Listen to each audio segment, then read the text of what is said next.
we go to the legislative department. Legislative power is the authority under the Constitution to make laws. Okay? To legislate. Kaya nga legislative. To alter the law. And somehow, repeal the law. Okay? Legislative power under the Constitution is vested in the Congress of the Philippines. Pag sinabi natin Congress, dalawa yan. The Senate and the House of Representatives. Okay? Kaya pag sinabing Congress, lahat sila congressman. Kaya nakasanayan natin na ang congressman yung nandun sa House of Representatives. At mga senador, ano sabi nila? The upper house and the lower house. Nung unang panahon sa Roman Empire, totoo yan. Sa Amerika ngayon, totoo yan sa Capitol Building. Pero sa Pilipinas, magkalayo eh. Nasa Quezon City ang House of Representatives, so hindi siya po pwedeng lower house. Diba? Nasa Pasay ang Senado, hindi po pwedeng upper house kasi mas mataas ang Quezon City kaysa Pasay. Kaya nga, ang Senado gustong maging upper house talaga, kaya magpapatayo ng Senate building ay talagang upper 23 billion. Diyos kung mahabagin, naghihirap ang Pilipino, ganyang kalaki ang budget nyo. Di ba? Hindi naman daw 23, kayo naman 21 lang. Okay. Ayan. And legislative power is reserved to the people themselves through initiative and referendum. Take note that under the Constitution, the grant of legislative power to Congress is plenary. Congress may legislate on any subject matter for that reason. Ba't hindi pa kayo mag-legislate on political dynasty? Di ba? Ang legislation, yung dating Roosevelt Avenue, ginawang Fernando Po Jr. Avenue. Di ba? Ang galing, di ba? Kung yan nalalegislate niyo, bakit yung political dynasty? Kayo naman, maraming apektado, kaya hindi na ginagawa yan. Anong tawag yan sa rule on evidence? Admission against interest. Di ba? Now, ang tao may karapatan na mag-initiate. Kaya nga may people's initiative eh. Kahit na doon sa amendment ng Constitution, Article 17, we'll talk about that later on. But, di ba, Congress has to create an implementing rule. And the implementing law was created in 1989. That was Republic Act 6735. But when it was used to amend the Constitution by a people's initiative, and Miriam Santiago and several other petitioners went to the Supreme Court questioning the constitutionality of the people's initiative to amend the Constitution, the Supreme Court said, Republic Act 6735 is incomplete, inadequate to be implemented as the enabling law to amend or revise the Constitution. Okay? So kaya, ginamit uli ito dun sa Lambino versus Comelec. Sabi ng Korte Suprema, wala namang pagbabago. So anong gagawin natin? Do we need to review Santiago? There's no need. Mamaya. Now, ito ang kwalifikasyon ng mga senador. Nakalagay ito sa inyong syllabus. Kaninang umaga dun sa DWIC, na-invite tayo as resource person. Tinatanong nila, ano ba mga dapat amyandahan? Sabi ng isang announcer, anchor, dapat daw yung qualification. Sabi ko, ang idea kasi to democratize the process so that everybody could participate. But for 37 years, we have found out that it was a failure. Diba? Kung sino-sino na lang ang nakakaupo na walang kwalifikasyon. I'm not saying na yung mga lawyers lang. I'm not saying na yung mga college graduate lang. Pero siguro, unfair ito doon sa mga nag-aaral. Diba? Gusto mo mag-aral, maging leader, mag-aral ka. Hindi yung, I'm not saying anything against ng mga artista, no? Kaya lang, hindi yun ang karir nila eh. Kaya hindi mo na tuloy ma-distinguish kung umaarte ba sila o totoo yung sinasabi nila. Kasi nga artista sila eh. Ano ba ginagawa ng artista? Di ba umaarte? Di ba? So for the past 37 years, ang requirement lang sa pagkapangulo, pangalawang pangulo, senador, congressman, ay able to read and write. Magkano ang sweldo ng pangulo? 419,000 a month. Able to read and write. Kayo, nagtapos kayo na abogasya. Nagpapakahirap kayo pagre-review sa bar exam. Para maging abogado, at pag abogado na kayo ng gobyerno, anong sweldo nyo? 70,000. Nasaan ang katarungan? Di magpresidente na lang kayo, huwag na kayo magbar. Ay baba natin ng konti. Senador at congressman, salary grade 31. Able to read and write. Magkano ang sweldo? 278,000 a month able to read and write. Kaya ganyan yung educational system natin. Wala nang gusto mag-aral. Lahat na lang gusto maging politiko. Di ba? O yan. So take note of that. Now, gaano karami ang senador? Siyempre, 24 elected at large. Pag sabi ng at large, buong Pilipinas ang bumoboto. Yung House of Representatives, ang sabi ng Constitution, not more than 250. Kaya lang may kasunod, di ba? Na may mga different districts and party list. Dumarami ang distrito natin eh. Oh. So, anong qualification ng mga miyembro? Ganun din. Yung edad lang ang nagbago. 25, yung senador 35. Pareho namang able to read and write. Yung residency requirement at saka yung term of office, ha? Yung term of office nila ay 3 years. Pwede ma-re-elect for another, for 3 terms. Yung Senado, 6 years, pwede hanggang second term. So, 2 terms, ano? So, 12 years. Now, anong kaibahan ng term sa tenure? As early as 1946, the term means the time which the officer claimed to hold the office. So, ang term nila ay 6 years sa senador, hindi niya natapos kasi nag-resign siya. May senador dati nag-resign, hindi ba? Bakit? Ilalabas na yung desisyon, natalo siya dun sa eleksyon. Kaya nakaupo si Coco. Di ba? Yung isa naman, ngayon, nag-resign, syempre, kasi na-appoint as Education Secretary. So, incompatible office yan. You cannot both be serving in an elected post at saka sa appointed position. Di po pwede yan. Di ba? May discussion tayo dun sa YouTube channel. You can watch it, ano? Shout out dun sa mga, sa mga members ng channel. Ha? Maraming salamat sa pagmiyembro at saka doon sa mga subscribers. The term tenure represents the term na hinawakan niya. So, 6 years ang term niya, pero after 3 years, nag-resign siya. So, 3 years lang yung tenure niya. Okay? Now, dalawa ang uri ng mga representatives. Those who are elected from the different legislative districts, okay, all over the country. At paano natin ina-apportion yung mga legislative districts? Either by law, general appointment law or special law, creating a province or city. Then, take note that only Congress can create a province, city, or municipality for that matter. This is the case where the Muslim Mindanao, ARMM, Regional Assembly, created a province called Sharif Kabunsuan. The constitutionality of which was challenged before the Supreme Court. And according to the Supreme Court, the local legislative body cannot create a local government unit. Under the Constitution, it is only Congress that can create a province, city, municipality, or even a barangay. Okay? Bakit napakaraming barangay dyan sa Maynila? Mga number na lang dahil wala ng mga pangalan. Kasi nung panahon ni Marcos yan ang presidente ang gumagawa ng batas Okay? Now, what is gerrymandering?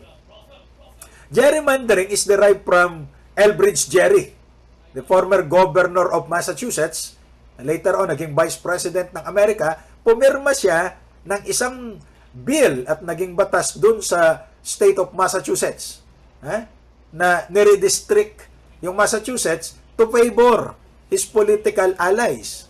Nasabi naman ng kampo niya, hindi niya naman daw talaga gusto. So, in our system, gerrymandering is a term employed to describe an apportionment of representative districts. So, nire-redistrict, no? Para paboran ang isang kandidato o isang partido. That's why, when the province of Dinagat Island was created under Republic Act 9355, it was challenged before the Supreme Court for being an act called gerrymandering. But the Supreme Court said, no, the Constitution proscribes, meaning prohibits, gerrymandering, as it mandates each legislative district to comprise, as far as practicable, a contiguous, compact, adjacent territory. So yung paggawa ng Dinagat Islands, kung titingnan ninyo yung mapa natin kanina, ayan, magkakalapit naman yung mga isla. But basically, that was carved out of Surigao del Norte. So nabawasan ng land area, nabawasan ng mga isla ang Surigao del Norte. But I do not know if it is good or bad na yung Siargao ay hindi part ng Dinagat Islands. Ito ay part pa rin ng Surigao del Norte. Okay? So how many members of the House do we have? At least 200, not more than 250 yan ang sabi. At doon sa 250, dapat 20% ay galing sa party list. But because of new laws creating new legislative districts, nagkaroon tayo as of now 316 seats in the House of Representatives. So, out of the 316, 20% yan ay galing sa party list. Okay? Under Article 6, Section 5, Paragraph 2. Now, ano ba ang party list? Ang party list ay those including sino? The labor, peasant, urban poor, indigenous, cultural communities, women, youth, and such other sector as may be provided by law. Ang problema, may isang sektor na nawawala. Sino yon? Tayong mga lalaki. Kaya samahan ninyo ako na itayo ang uhaw, party list. Union of Husbands Afraid of Their Wives. O, di ba? May party list law tayo. Kaya maraming nakuha dyan eh. Yung isa, pambansang union ng kalalakihang inaapi ng parang pangit. Ayan. So, sabi ng party list law, Republic Act 7941, ito yung mga parameters. 20% ng total number of members. So, kung 316, 20% yan galing sa party list. Ang pwede lang maupong party list, party, ay 2%. Yung nakakuha ng 2% vote cast for the party list. Hindi naman kasi lahat bumoboto sa party list. So, yung boto lang sa party list. Okay? Yung makakuha ng more than 2% will be entitled to another additional seats. But in no case shall be more than 3 seats. So, yung nakuha ng 2%, 1 seat. Yung more than 2% ang boto, mabibigyan ng additional seats depende sa number ng boto nila, pero not more than 2 additional seats. Okay? Now, that was also the ruling of the Supreme Court in that case of Veterans Federation versus COMELEC. 20% allocation, 2% threshold. So, hindi ka nakakuha ng 2%, hindi ka pwede makaupo. 3-seat limitation, regardless kung naka 20% ka, 3 seats pa rin, because we needed proportional representation. In other words, in the Veterans Federation, the 20% requirement is just a ceiling. There is no need to fill it up at any given congressional election. But according to Banat versus COMELEC, kailangan nating punuin yung 20%. Paano nga kung wala ng 2% para punuin yan? Still, in the ruling in Banat versus COMELEC, bakit mga Banat? Barangay natin for advancement and whatever, parang gano'n, no? Versus COMELEC. Yan ay party list, no? So, 3-seat cup, and then, as a limitation. But, isa lang dito sa Banat ang nabago. Yung 20% limitation must be filled up. Kasi doon sa Veterans Federation, ang sabi ng Korte Suprema, there's no need to fill up the 20%. Kasi ganito, let's say ang allotted, yung 20%, ay palagay natin 60 seats. And then, first round, lahat ng naka 2%. So, may guaranteed seat na 1 seat. And then, second round, maximum of 2 additional seats, hindi ba? Kasi 3 seats limitation eh. So, napuno yung 50 in the 2 rounds. Wala ka nang mailalagay kasi wala nang naka 2%. And the Veterans Federation ruling, that's it. Kasi ceiling lang naman yung 20%. Hindi mo kailangan punuin. But the ruling in Banat, ang sinasabi ng Korte Suprema, punuin nyo. Saan manggagaling yung 10 seats? Wala ka nang nakakuha ng 2%. May threshold ka na 2% na dapat. The Supreme Court said, i-rank ninyo, no? In effect, no? I-rank ninyo, so may another round. Yung natitirang 10, ipaparapol. Hindi naman raffle actually, kundi irarank ninyo depending on the number of votes got or garnered, irarank ninyo 1 to 10. So yung first 10, kahit hindi naka 2%, makakaupo. So kaya lalong napadali na makaupo sa Kongreso via the party list. Diba? Kaya kung ano-ano lang pangalan ng mga party list natin. Why? Eh, ang COMELEC naman nag-accredit niyan eh. That's why, in the case of ang Ladlad versus COMELEC, ayaw i-accredit ng COMELEC yung ang Ladlad. Kasi nga raw, ang sabi nila, espousing, ano ba ito? An immoral doctrine. Pero sabi ng Korte Suprema, hindi porke LGBT ka, you're espousing an immoral doctrine. We cannot use the Bible to justify the non-fulfillment of political obligation. We cannot justify the Bible. We cannot use the Bible to justify discriminating these members of the LGBT community.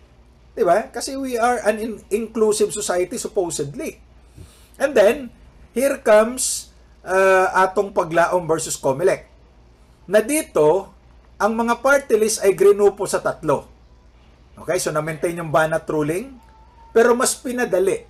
Kasi meron ka ng national parties, meron kang regional parties, so kaya meron kang Ako Bicol, di ba? Anwaray, and so on. Bicol Saro, ano pa? Meron bang Ako Tagalog? Parang walang ganun eh, no? Ako Bisaya. Walang ganun eh. Pero yan ay mga regional parties or organization. And then you have sectoral parties or organization. So these are now the sources of party list. Ano? Yung mga sektor. And then, political parties used to be barred from running or fielding a party list candidate. But under the atong Paglaom, sa Bisaya, atong Paglaom, in Tagalog ay ating pag-asa. Okay? So, pwede sila, basta hindi sila mag-field, ito political parties, hindi sila mag-field ng kanilang district representative. Now, assuming may sectoral wing, halimbawa, Duterte Youth. Hindi naman political party yung Duterte, pero nagkaroon ng Duterte Youth, pinayagan eh. So, pwede. Halimbawa, Liberal Party, Youth Sector. O yung Youth Sector in itself, party list na yun kasi separate yan eh. Sectoral wing yan eh. Yan. So, lalong napabilis, napadali. And then you have marginalized sector. Yan, lahat yan halos, di ba? Yung Partido Manggagawa, yung mga peasant, ano ba ito? Yung Pamalakaya, Fisher Folks, Urban Poor, yung Kadamay, Indigenous Cultural Community, yung handicap, meron tayo niyan, yung mga PWD, yung veterans, meron na nga, overseas workers. And then, kasama rin yung professionals. Ito yung mga sectors lacking well-defined political constituencies naman. The elderly, the women, and the youth. Yung lalaki lang ang wala eh. And then, a majority of the members of the sectoral organization must belong to the sector they are representing. Kasi dati-rate, may tumatakbo na i-represent daw yung mga gwardya. Pero never naman siya naging gwardya. Ang justification, meron silang advocacy for the sector. Huwag niyong paniwalaan yan, di akin yan, ayan. Ngayon, kahit hindi ka babae, pwede ka nang mag-represent ng mga babae kung may advocacy ka. May track record ka of advocacy for that sector. Ganun na ang mga party list ngayon, You take a look at these cases of Banat and atong Paglaom regarding party list. And remember, they have that freedom from arrest. But there are 2 requirements. Number 1, the offense must not be punishable by more than 6 years imprisonment, and Congress is in session. That's why, when a congressman was charged and convicted for statutory rape, ay natural, hindi siya immune from arrest at inaresto habang on appeal, nagkaroon ng eleksyon, nanalo siya, hindi siya pinayagan doon sa kanyang request na umattend ng congressional hearings at mga sessions. Election to public office is not a substantial distinction para mapagbigyan siya ng special treatment. Now, hindi impeachable officials ang mga miyembro ng Kongreso. So how can they be disciplined? Katulad nung away nung Cayetano at Binay sa Senado ngayon. Aba, each house, according to the Supreme Court, according to the Constitution, must promulgate rules to discipline its members for disorderly behavior. What constitutes disorderly behavior is dependent on Congress according to the Supreme Court. So, ang kailangan natin dyan ay through the Ethics Committee. Okay? At kailangan ng vote of 2/3 of all the members. Kaya itong isang congressman na ito from Negros Oriental ay natanggal na dahil bumoto ang 2/3 ng members ng House. Siyempre, magkaiba yan. Iba yung House, iba yung Senado. Hindi na kailangan dumaan sa Senado dahil congressman ito. Pag senador, edi sa Senado lang. Okay? And take a look at the concept of incompatible office. That a member of the House or the Senate may not hold any other office in the government during his term without forfeiting his seat. Forfeiture of the seat in Congress shall be automatic upon assumption of an incompatible office. Okay? Ano naman yung forbidden office? Hindi sila po pwedeng mag-create ng office na naka-reserve para sa kanila or the salaries or emoluments increased during their term. Although, i-occupy nila yung office after their term. Now, yung bang pagiging chairman ng National Red Cross ay public office so that a senator who becomes the chairman of the Red Cross will have to vacate his seat in the Senate. The Supreme Court said, no. We hold that the office of the PNRC chairman is not a government office. Therefore, dahil hindi naman ito government office, walang incompatible office, so the senator need not give up his Senate seat. Okay? May batas kasing gumawa niyan. Now, nung panahon ni Duterte, gusto niyang ipa-audit ang Red Cross. Can the President do that? Of course, pwede. Why? Kasi may pera ang gobyerno sa Red Cross, but auditing must be limited to the government funds being put on the Red Cross as an organization. Okay? Now, ano ba yung forbidden office? Hindi siya pwede ma-appoint to any office created during his term or the emoluments thereof were increased during their term, kung saan siya na-elect. Okay? He cannot validly take the office even if he is willing to give up his seat. And remember, a member of the House or the Senate na abogado ay hindi po pwedeng mag-appear before any court or quasi-judicial or administrative body during his or her term. Ang problema, ang mga abogado bawal mag-practice ng profession pag nasa Senado o sa House. Pero bakit yung mga artista? Ay hindi naman daw kasi profesyon ng pagiging artista. Okay, fine. Bakit napaka-unfair nyo sa mga abogado? And take a look at the conflict of interest. Ang pag sinabing conflict of interest, financial interest yan. Okay? Kasi baka mag-create ng opisina na meron siyang financial interest o kaya may mga organisasyon na kailangan ng approval ng kanyang office o magbigyan ng franchise during his term, ay bawal yan. May conflict of interest dyan. Then take a look at the composition of the Electoral Tribunal. You have the Senate Electoral Tribunal, 3 members from the Supreme Court, 6 members from the Senate depending on party affiliation, at ang chairman, yung most senior justice of the Supreme Court appointed there or designated. Okay? Ganon din naman sa House of Representatives Electoral Tribunal. Ang jurisdiction yan for all electoral contest involving their members. So, kailan ba nagiging member ang isang tao? After proclamation and taking his oath of office. A candidate who has not been proclaimed and who has not taken his oath ay hindi pa member ng Congress. Therefore, wala pang jurisdiction ng Electoral Tribunal. So, COMELEC pa yon. But after proclamation and taking the oath of office, nagiging member na siya, so sa electoral tribunal na yan.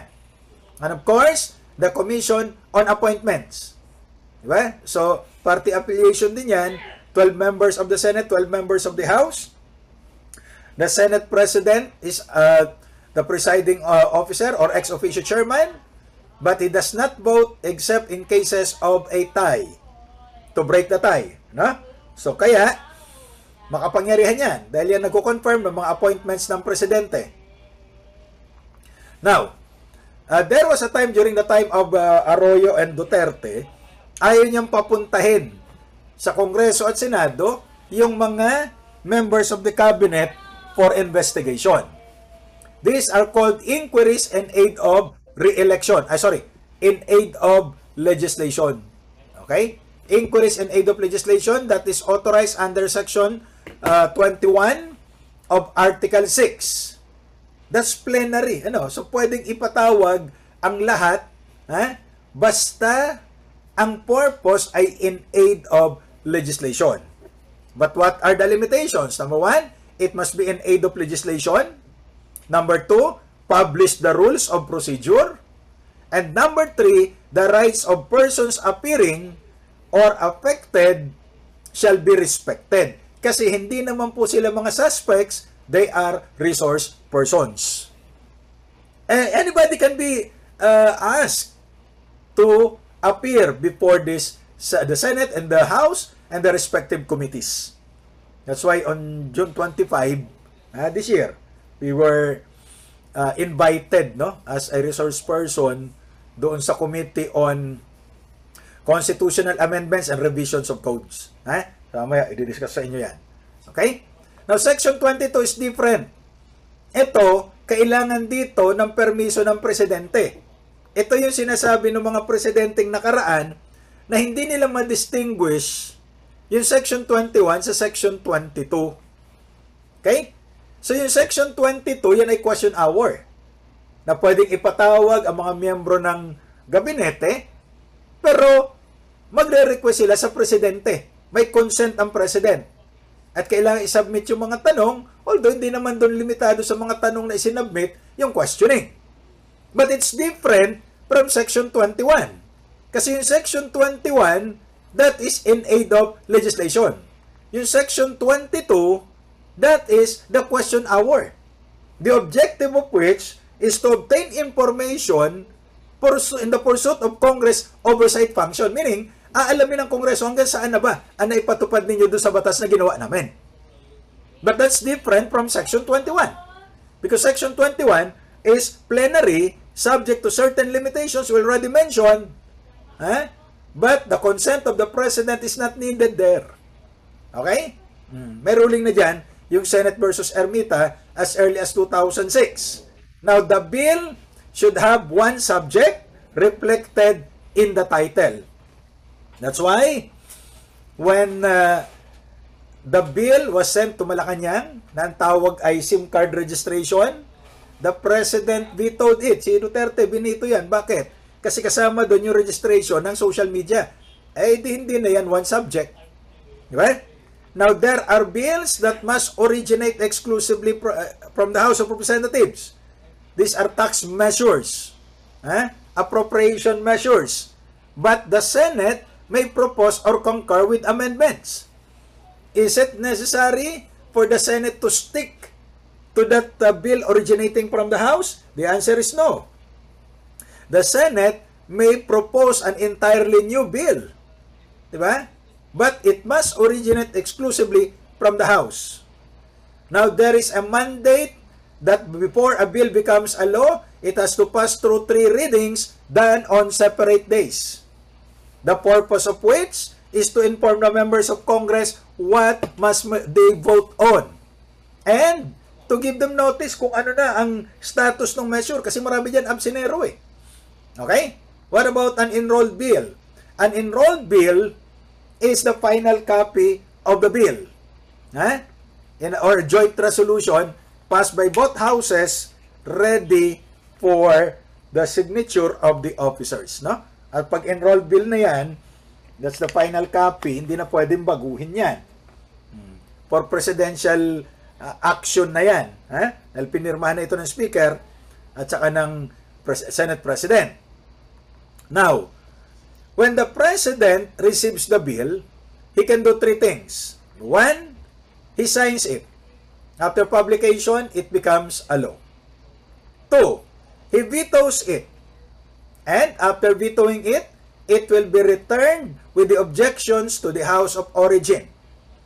And remember, the House of Origin may choose to bypass the veto power of the President by obtaining at least 2/3 vote of the members of that House. And it will, pag nakuha nila yung 2/3 vote, it will be submitted to the other House, sa kapitbahay, para makuha din yung 2/3 vote. It's quite difficult, that's why wala pa yata sa kasaysayan natin ang binitong bill ng Presidente na na-bypass yung veto power niya. Okay? Parang walang ganyan. Kasi pag ibinalik na, alam nyo, bago umalis si Pinoy sa Malacanang, merong bill yung Makabayan Black, yung grupo ni na Congressman Colmenares, na pinapataasan yung pensyon ng mga SSS pensioners by 1,000. Ano ginawa ni Pinoy? Binito niya. O 1,000 lang ang increase, binito niya pa. Kasi baka malugi daw ang SSS. So wala na, it died a natural death. Kaya mahirap yan. Okay? Now, presidential inaction. The President does not sign it. The President does not veto it. Okay? After the lapse of 30 days, 30 days, hindi sinabi kung calendar days or what. Presumption natin, calendar days yan, it shall automatically become a law. As if the President signed it. Okay? Now, the President is not allowed to veto a particular item in a bill. Item veto is only allowed in appropriations bill. Meaning budget. Okay? Kaya lang, the President, according to Aurelio versus Aquino, is not allowed to juggle funds. Okay? Yang desisyon na yan, sinulat yan ni Chief Justice Bersamin. Na hindi mo pwedeng ilipat yung pondo sa isang item na hindi nilagyan ng budget ng Kongreso. And that is now the issue of the petitioners in that case of confidential funds. Okay? Kasi yung Vice President, may budget yan. Yung nakaraang Vice President, walang budget sa confidential fund. Ay di yung pumasok itong bagong Vice President ng June 30, 2022, ang ginagamit niya yung dating budget. Okay? Na prinopose nung nakaraang Vice President. Eh nanghingi siya ng confidential fund sa Pangulo, binigyan siya ng 125 million. Na ayon sa balita, kung totoo, ginasto sa loob lamang ng 11 days. Sana all gumagastos ng 125 million in 11 days. Di ba? Hindi naman daw 11, 19 days naman. Okay, fine. Ngayon, so question ito ngayon, kasi ang Supreme Court mismo ang nagsasabi, in the case of Aurelio versus Aquino, that you cannot transfer funds for an item that was not given budget or allocated budget by Congress in the General Appropriations Law. Let's see how the court would rule on that. Okay? Now, ayan din ang sinasabi ng Korte Suprema, di ba? Na hindi mo pwedeng i-veto yung item in a bill. Pwede lang yan doon sa appropriations bill. Okay? Appropriations bill, na nagiging appropriations law, ito yung budget natin. That's the annual budget. And remember, ang paggastos ng budget ay magmula July 1 up to June 30. Kaya, ang ginagastos na natin ngayon ay yung budget ng 2024 starting July 1. Okay? So yan ang budgeting natin. Although magsisimula pa ang Kongreso sa 4th Monday of July. Ngayon, the Congress has the power to declare the existence of war by a 2/3 vote of both houses in joint session but voting separately. Pag gusto ng konstitusyon na bumoto sila separately, sinasabi. Pag gusto na joint voting, sinasabi. Pero sa amendment, walang sinabi. Okay? Meron kang regular session beginning on the 4th Monday of July until June the next year. But the President may also call for a special session. Okay? At dyan dinideliver ng Pangulo yung kanyang SONA pag nagsimula ang session. Okay. The President is the Chief Executive. Okay? And that means he is the one who executes the law. These are the qualifications of the President. Take note, able to read and write. Okay? Ayan.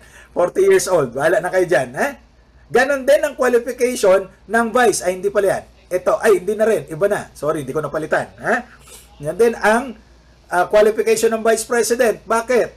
Ang Presidente kasi ay pwedeng palitan ng Vice President. The President and the Vice President shall serve for a term of 6 years without any re-election. Ang Vice President na nagsilbi ng more than 2 terms, so hindi po pwede. Hanggang 2 terms lang siya as Vice President. Now, for election contest regarding presidency and vice presidency, you have the Presidential Electoral Tribunal composed of the Supreme Court and BAM. Okay, Supreme Court and BAM. Now, in the case of Poe versus Arroyo, di ba sabi nitong si Fernando Poe Jr., dinaya siya ni Gloria Arroyo. Totoo naman, sa Pilipinas kasi, kung hindi ka nanalo, dinaya ka, hindi ba? So, itong si Fernando Poe, dinaya daw siya. Ngayon, namatay. Si Susan Roses gusto mag-substitute. Sabi ng Korte Suprema, hindi. Kasi personal niya yan . So, kung namatay siya, assuming mapatunayan na dinaya talaga siya, hindi naman ikaw ang uupo . So, dismiss niya, mutan academic. That is the Presidential Electoral Tribunal who decide. Now, there are 2 situations. Number 1, itong Section 7 ng Article 7. This a vacancy before proclamation fails to qualify. Di ba? So, wala kang presidente, yung vice. Wala yung vice, hindi pa nag-qualify. Ang susunod ay yung Senate President. Di ba?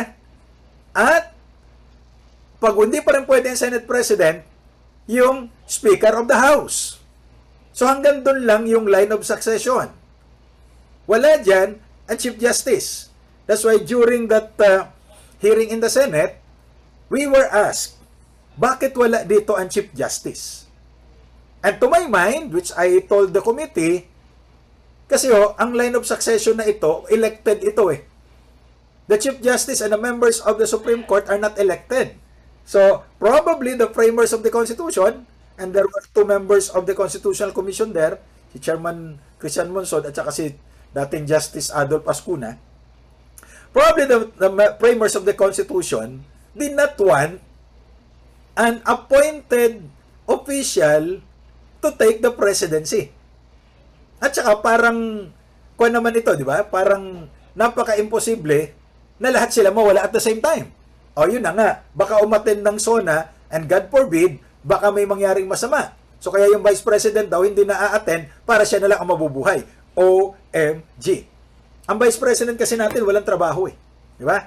Unlike in the United States of America, na ang Vice President ang presiding officer ng US Senate. Kaya walang Senate President sa US.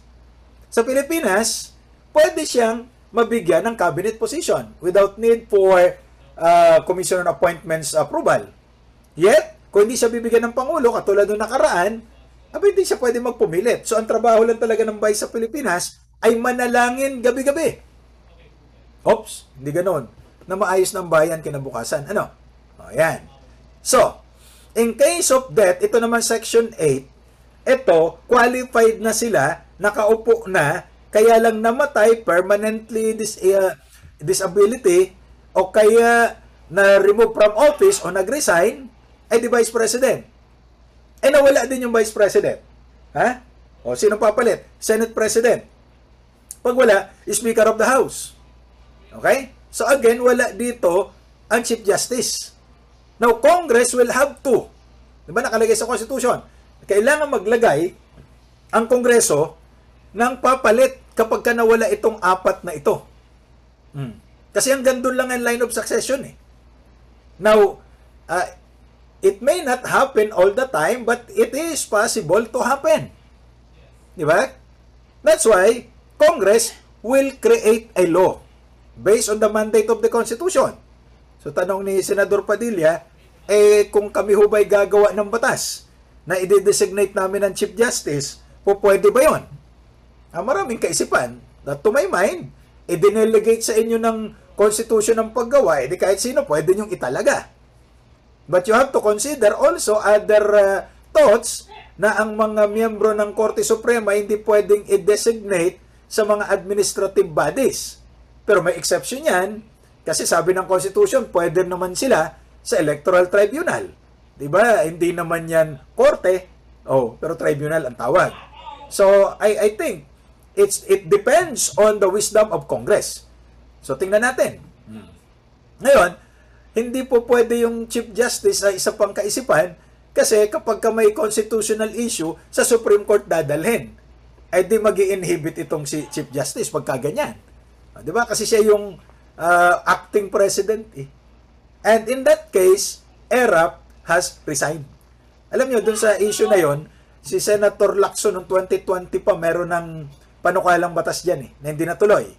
Tapos ngayon, si Senator Coco Pimentel, meron panukalang batas na yung tinatawag na designated survivor. Kasi isipin niyo tulad ng SONA, baka may masamang mangyari at na-activate yung Valley Fault Line. Dadaan yan dyan sa House of Representatives. Diba, nag-joke ng ganyan si Duterte doon sa kanyang SONA. Na dapat yung Big One mangyari ngayon na para sama-sama tayo. Hindi naman nangyari. Okay? So, nag-resign si ERAP, the Vice President took over. Di nagkaroon ng vacancy sa Vice President. Okay? So, the President now, acting President, will designate a Vice President. Inonominate niya galing sa House or sa Senate. At kailangan ng confirmation by a majority vote of all the members of both houses voting separately. In-specify na separate voting, hindi ba?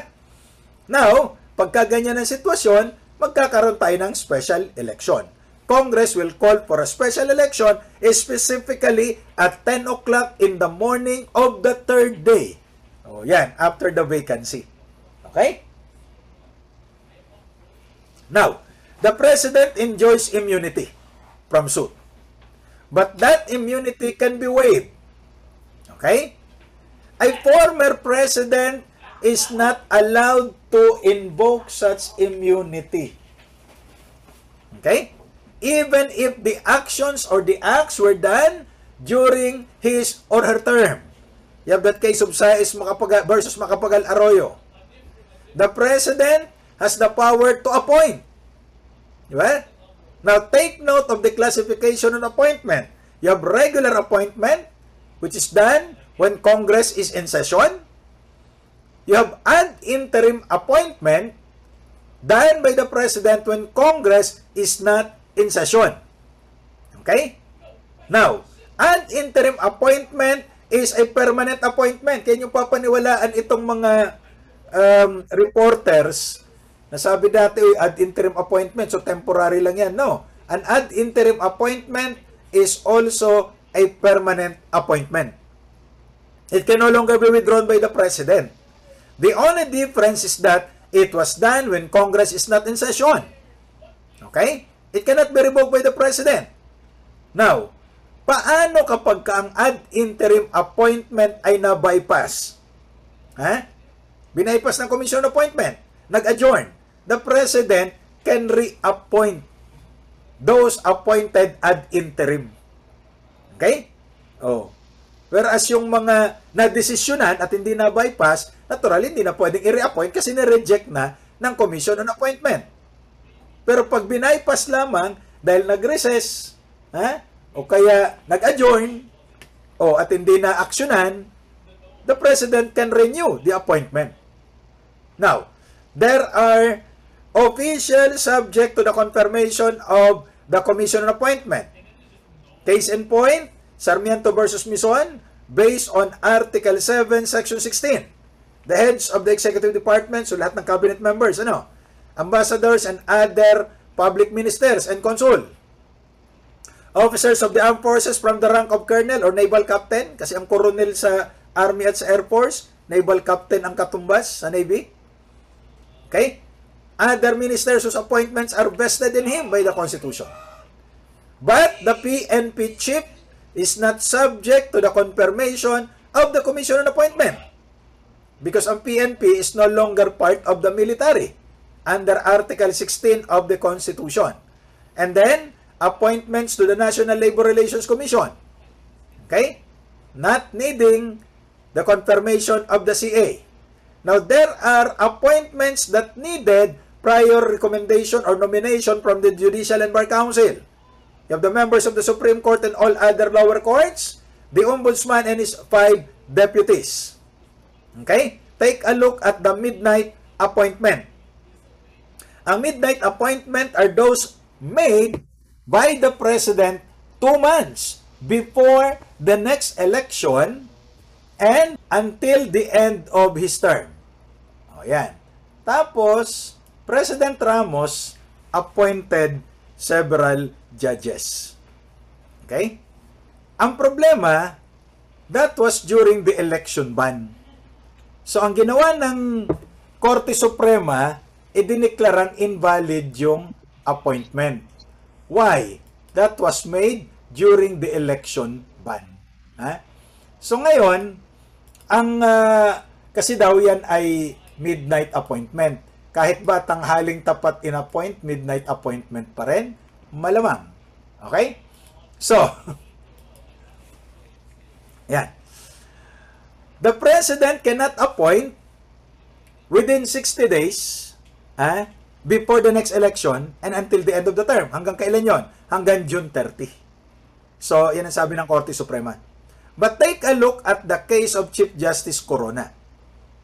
As early as February 2010, remember, ang election yan, presidential election, May 10, 2010. So, hindi pwede mag-appoint si Gloria Arroyo from March 10, 2010 up to June 30, 2010. Okay? But as early as February, the Judicial and Bar Council may search na for Chief Justice, which was questioned by Attorney Arturo de Castro. Why? Ba't ka magsi-search? Wala pang vacancy. Kasi Justice Puno would retire on May 17, 2010. Nagkaroon ng search. Corona was appointed May 12, 2010. Okay? So sabi ng Korte Suprema on the petition of Attorney de Castro, kung titingnan nyo yung Article 7 para sa Executive Department, so Presidente ang pinagbabawalan. Di ba? Yung Article 8 is dedicated to the Judicial Department sa Supreme Court. So, sino ba ang ina-appoint? Ang ina-appoint sa Supreme Court. So, had the framers of the Constitution intended the prohibition to apply to the appointments in Article 8, Judiciary, ay din nilagay sana nila yan dyan. So, parang pinapalabas, what the law does not include, it excludes. So, since walang prohibition doon sa Article 8, and the prohibition is in Article 7, the President is not prohibited from appointing members of the judiciary even during the election ban. Okay? So, yan ang ruling dyan sa De Castro versus JBC. Maaring di kayo agree, pero tayo magagawa. The President can appoint, therefore the President can remove. Yan ang consequence, di ba? Now, the President controls all the members of the executive departments and all the agencies and bureaus, offices under which. Has the power of control. Okay? Kung ano yung nagagawa nila na ayaw ng Presidente, pwede niyang i-undo. Yung mga hindi nila ginagawa, pwedeng ipagawa ng Presidente. Okay?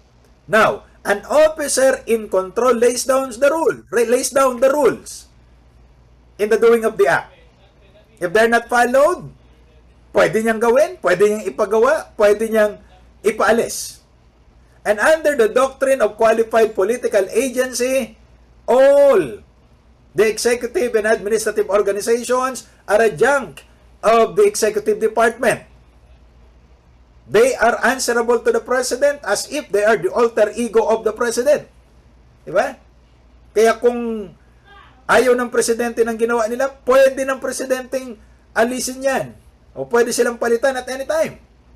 But control is different from supervision.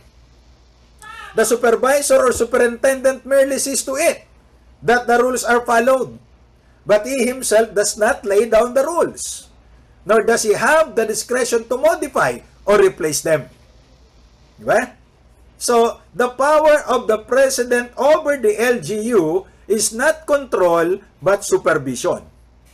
Okay? Under Section 4, Article 10 of the Constitution. In the case of Pimentel versus Aguirre, that was affirmed that the president does not control the local government units. He merely supervises. And take note, in the case of Sangguniang Barangay ng sa Nueva Ecija ito, no? Versus Martinez. Ang sabi ng Korte Suprema, in the case of Salalima versus Gingona, the office of the president has no power to remove elected local officials. And since the power is exclusively vested in the courts, as expressly provided in Section 60, last paragraph of the Local Government Code. Diba? At saka dun sa implementing rules. In other words, pwede niyang suspindihin, pero hindi niya pwedeng tanggalin. Only the courts can remove, can remove the elected local government officials. Okay? Now, the president has military powers. Sabi ng Korte Suprema, graduated military powers. As the commander-in-chief of all the armed forces, he has the calling out power to call out the armed forces to prevent lawless violence, invasion, or rebellion. At yung extreme power to declare martial law, as in the case of David versus Arroyo. Okay? That's why, as earlier discussed, in the case of IBP versus Executive Secretary Zamora, when President Erap called on the armed forces, the Marines particularly, to patrol the streets of Metro Manila, that was in accordance with his calling out power under the Constitution, and it was not violative of the principle of civilian supremacy. The President can declare martial law as the extreme military power of the President. Okay? There must be grounds, invasion or rebellion. Isa sa mga panukala po ni Senator Padilla ay ibalik yung imminent danger of invasion or rebellion, which majority of us in that hearing objected. Kasi nakita naman natin sa 1935 at 1973 Constitution na abuso yan. Di ba? So ilan lang yung sumuporta na ibalik yung ground for declaration of martial law or suspension of the writ of habeas corpus, yung imminent danger of invasion or rebellion. In fact, under the Constitution, may qualification when public safety requires it. Even if there is rebellion or invasion, if there is no requirement for public safety, the President cannot declare martial law.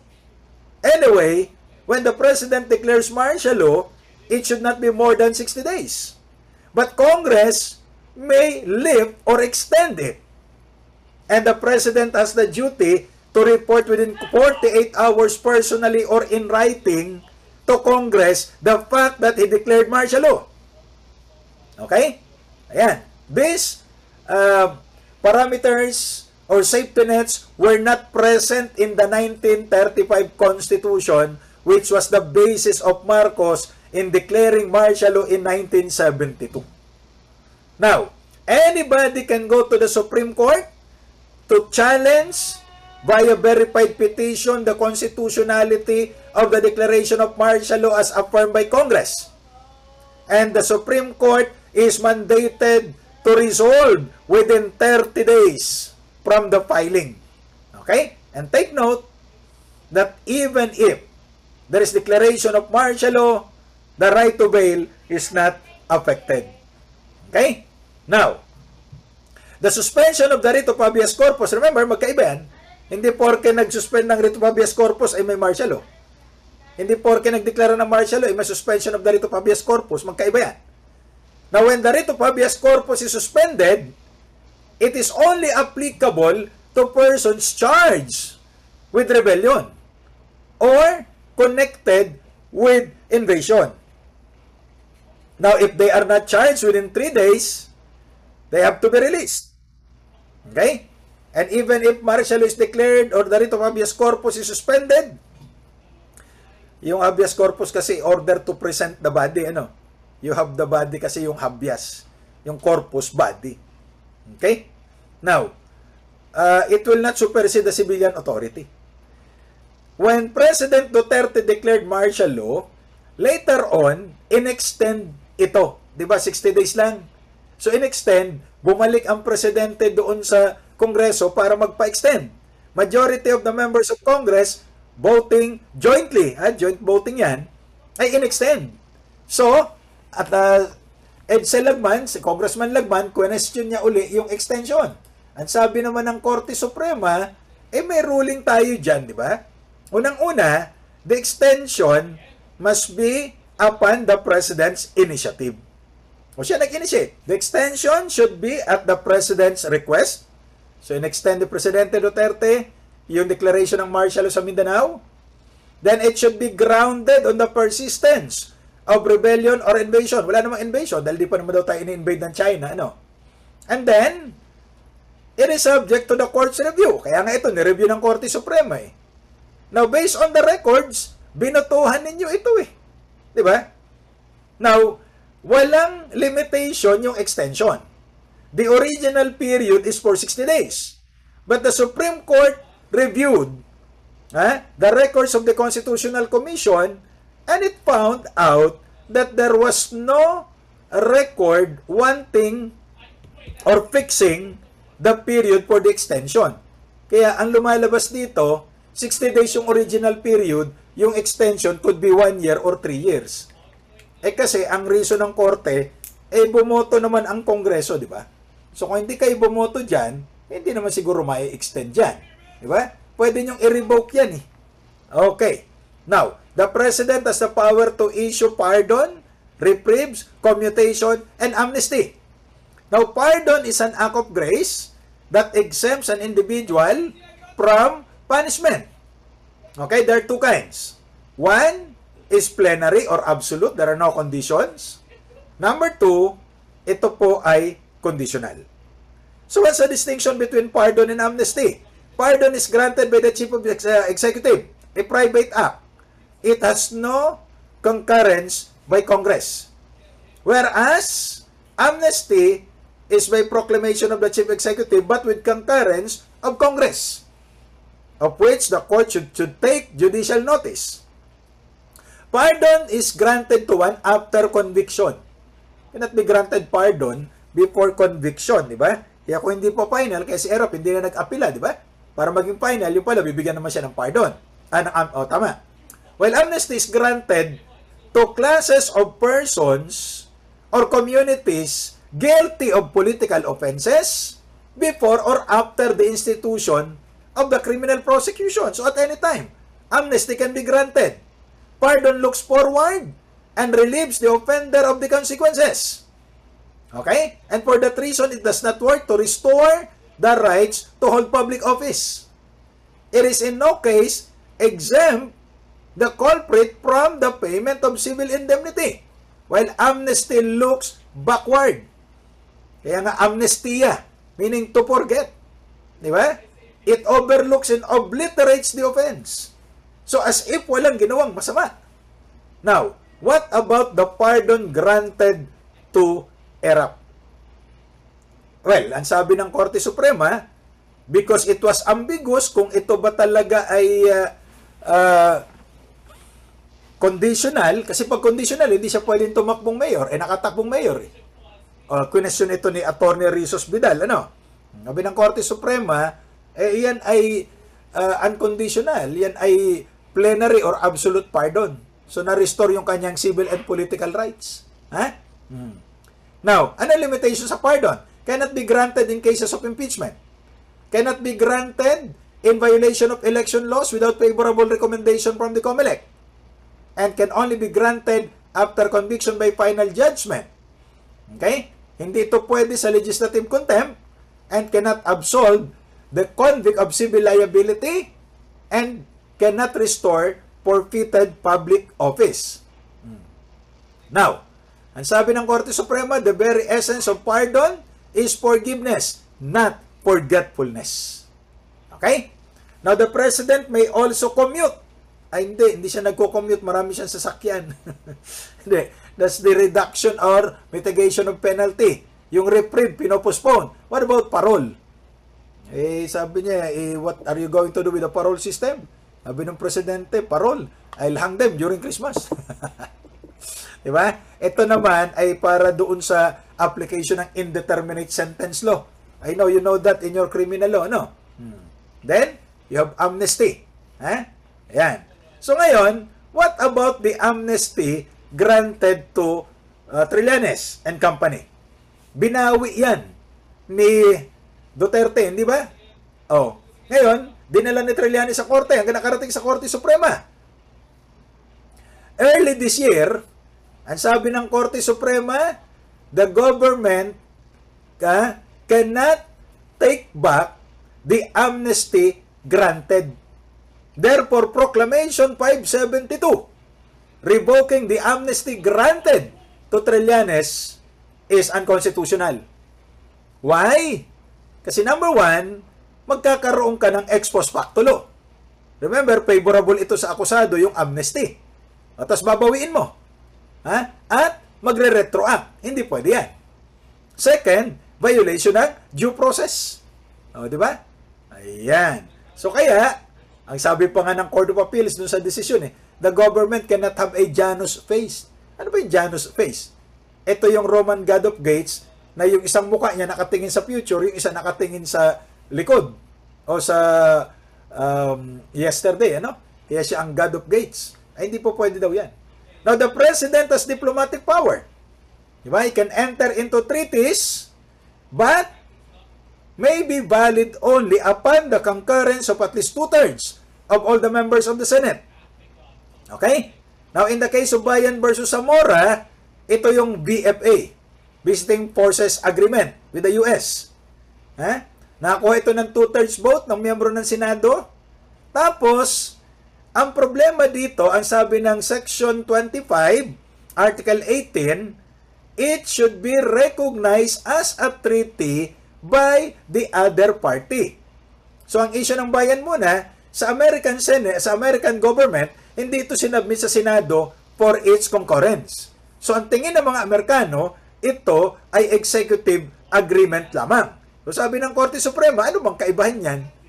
Treaty or executive agreement, pareho din naman yan, recognized as a treaty by the other state. Okay? O, yan. So, hindi natin kailangan puwersahin ng mga Amerikano na dumaan sa ganong proseso din natin. Now, what about the EDCA? Ito, ang sabi ni Senator Sagisag, former Senator Sagisag, dapat daw isubmit yung EDCA. Ano ba yung EDCA? Enhanced Defense Cooperation Agreement, which is an amendment or supplement to the VFA. So, hindi sinubmit ng Administrasyong Aquino sa Senado for its concurrence. Sabi ng Korte Suprema, hindi kailangan. Kasi, treaty lamang ang isinasubmit sa Senado. Executive agreements can be valid without the concurrence of the 2/3 of the Senate. So, you have now to make a distinction which is a treaty, which is an executive agreement. Yun ang malaking problema. Okay? Now, the President may enter into a treaty, but the President may also withdraw from a treaty. When the President withdraws from a treaty, does it need the concurrence of the Senate? The answer is no. According to Justice Leonen, the Constitution does not provide for it. What the Constitution provides is when the President enters into a treaty. When the President withdraws from a treaty, because this is the first time that the Philippine President withdrew from a treaty. Anong treaty yon? Yung Rome Statute, creating the International Criminal Court. Well, the reason was obvious, di ba? Pero hindi nawawalan ng jurisdiction. Because under Article 127 of the Rome Statute, kahit na nag-withdraw tayo, yung mga obligasyon natin, bago mag-withdraw, ay na-file yung kaso labang kay Duterte bago pa nag-withdraw ang Duterte administration. So tuloy yun. Okay? Yung kayo maniwala doon sa mga nagsasabi na ang International Criminal Court ay walang jurisdiction. Kasi dati tayong miyembro. Pwede nilang ilaban na meron naman kaming batas to prosecute these war crimes, these crimes against humanity in Dutch Republic Act 9851, recognized by the Supreme Court. But the problem is, are there cases filed already against Duterte and his officials? Particularly, yung mga police officers. At ang pinakauna dyan, yung Senator Bato. Diba? Siya yung chief of police eh. Oh. Diba? Oh, ba't ayaw nilang harapin yung mga kasong na-file sa International Criminal Court? Kasi wala daw jurisdiction. Ang problema natin, sige, assuming, kasi under the Rome Statute, the ICC can only acquire jurisdiction if the national court is unable or unwilling to prosecute. Okay? So the problem is, patunayan natin na able and willing to prosecute tayo. Kaya sabi ng Presidente Marcos, yung acquittal ni Laila de Lima is a sign that our courts are working. So there is no need for the ICC to come in. Well, I do not know if the ICC will take that into consideration. Okay? The President has the power to inform the public. Okay? Kailan niya i-inform ang public at ang Congress? Sa opening session. Kaya nga, SONA ang tawag dyan, di ba? Oh. And then the President has other powers, katulad nung payagang ilibing si Marcos. Sabi ng Korte Suprema kasi dito, mag-move on na tayo. Di ba? Let the issue rest. Kasi naman, 1989 pa namatay yung tao, noong 2016 nyo lang pinalibing, o 2017. Di ba? O, pabayaan nyo na. Anyway, patay naman na. Ganun ba talaga yun? Madali tayo mag-move on. Huwag kayong dadaan dyan sa, sa EDSA pag gusto nyo mag-move on, di kayo makaka-move on traffic. Okay? Under Article 8, judicial power is vested in the Supreme Court and such other lower courts as may be established by law. Of course, you know the composition of the Supreme Court, diba? And their qualification. 14 associate justices, 1 chief justice. Now, in the case of Kilos Bayan versus Ermita, only natural-born Filipino citizens are allowed to be appointed to the Supreme Court and such other courts. Lower courts, no? Pero dun sa mga lower courts, except yung mga collegiate courts, ang collegiate courts yung collegial body, tulad nung Sandiganbayan, Court of Appeals, Court of Tax Appeals, Supreme Court, dapat daw dyan ay natural-born Filipino citizen. So may na-appoint dito na nakalagay Chinese, naku noong pa man. Marami na talagang Chinese. Tingnan nyo naman sa Pilipinas, di ba? Halos lahat na ng Chinese. Hindi pa kaya tayo in-invade ng China secretly? I do not know.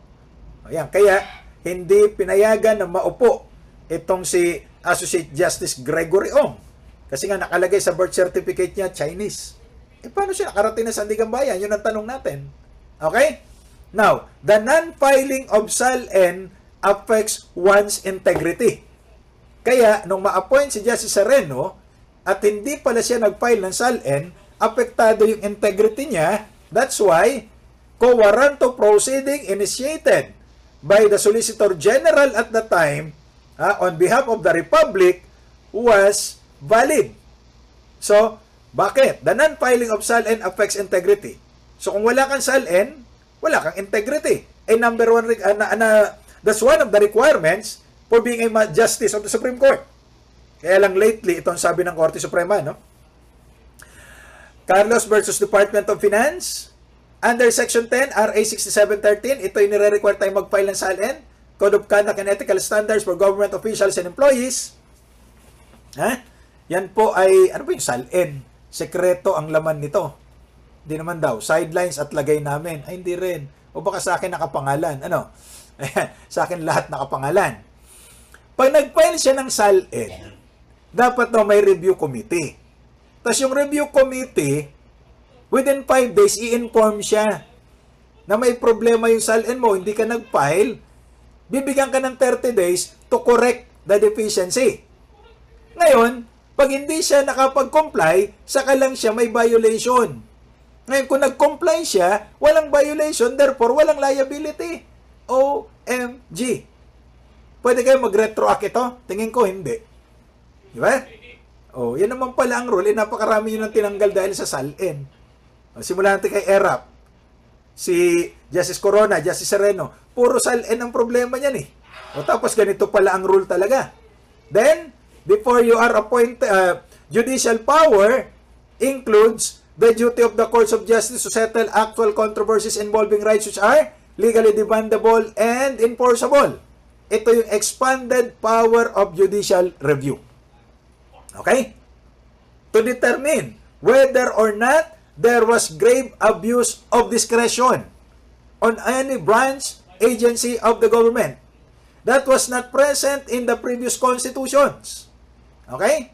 That's why even acts of Congress can be reviewed by the court, provided the petitioners can prove that Congress acted with grave abuse of discretion.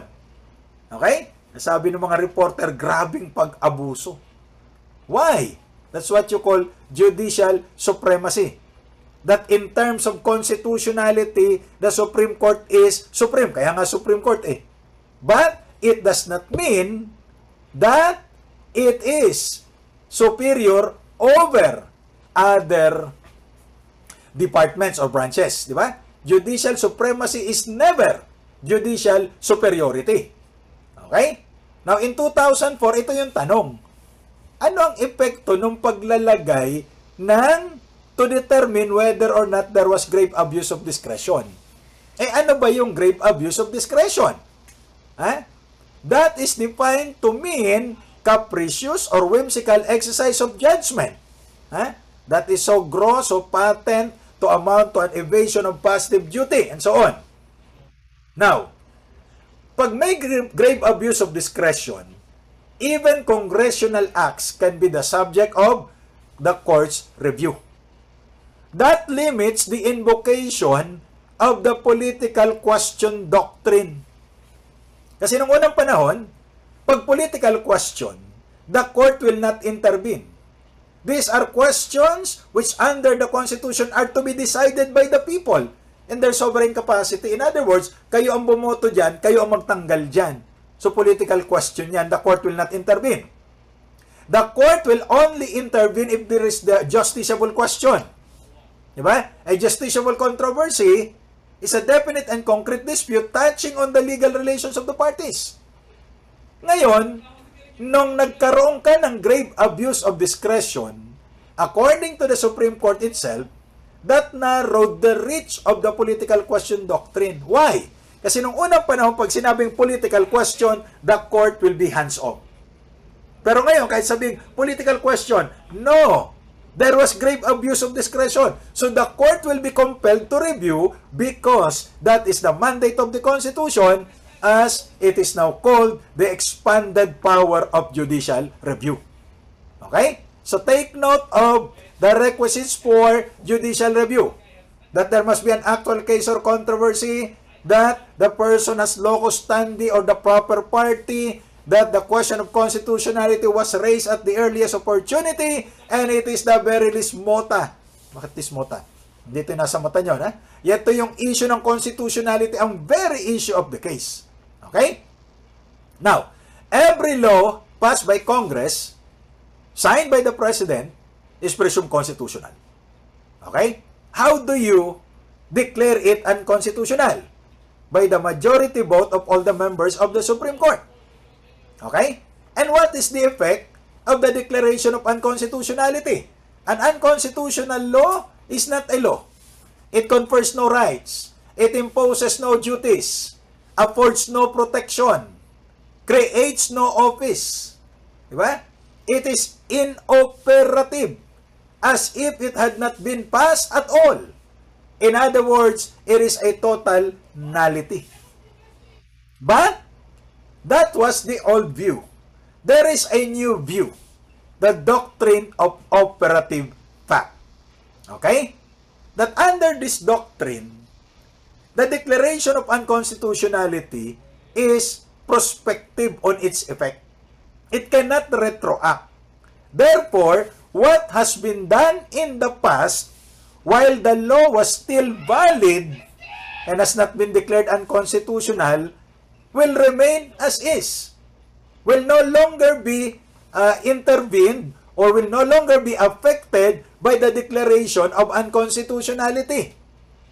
In fact, it is a law or based on the rule on equity. Di ba?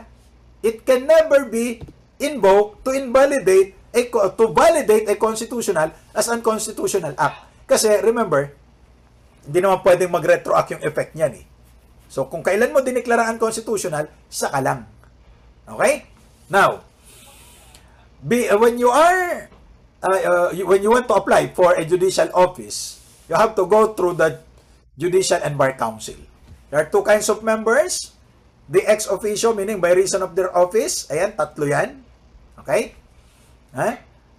Yung Chief Justice, Secretary of Justice, at yung a representative of Congress, meaning isang tao lang. You have regular members. Ito, representative of the IBP, professor of law, retired member of the Supreme Court, representative of of private sector. They're appointed by the President for a term of 4 years, subject to confirmation by the Commission on Appointment. They can be appointed for another term of 4 years. Now, in the case of Chavez versus Gonzales, Chavez versus JBC, okay? Yung a representative of Congress is just one person. A representative of Congress, isa lang. Okay? At ang trabaho, kasi ang gusto nila, isang senador, isang congressman, hindi po pwede yun. Just a representative, so isa lang. Bahala na kayo kung sino. Now, the members of the Supreme Court and judges of the lower courts, kasama na yung ombudsman, pati yung mga deputies niya, ay dadaan sa Judicial and Bar Council. For every vacancy, the JBC will have to nominate at least 3 nominees. Why at least 3? Kasi, kapag kadalaw o pagkaisa lang, it is like telling the President, siya na i-appoint mo. Di ba? So, kaya at least 3 para may elbow room naman ang Presidente kung sino pipiliin niya. Okay?